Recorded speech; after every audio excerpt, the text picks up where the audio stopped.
Finally freshers party అయితే వచ్చేసిందనమాట. మేమైతే మా జూనియర్స్‌కి ఫ్రెషర్స్ ఇస్తున్నాము. ఇంకా మా మేడం అండ్ మా క్లాస్ వాళ్ళైతే చాలా ఎఫర్ట్స్ పెట్టారు. అందరూ చాలా హార్డ్ వర్క్ పెట్టయితే స్టార్ట్ చేశారు. 6, 5, 4, 3, 2, 1.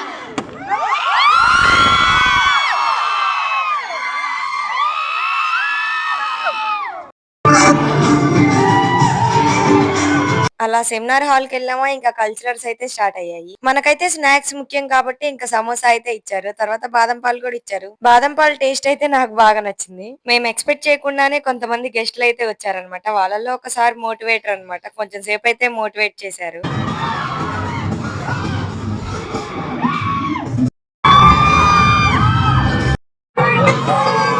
మా జూనియర్స్ అండ్ మా క్లాస్ వాళ్ళైతే చాలా పెర్ఫార్మన్సెస్ అయితే ఇచ్చారు. కొంచెం సేపయితే బాగా ఎంజాయ్ చేసాము. ఇంకా ఫుడ్ టైమ్ అయితుంది కాబట్టి ఇంకా లంచ్‌కయితే వెళ్ళాము. మేము ఫ్రెషర్స్ ఇస్తున్నామంటే ఎలా ఉండాలి చెప్పండి? ఇంకా మెను అయితే మామూలుగా లేదు. అన్ని టేస్ట్ అయితే చాలా బాగున్నాయి. ఇంకా ఐస్ క్రీమ్ అండ్ కిల్లీతో అయితే డే ఎండ్ అయిపోయింది.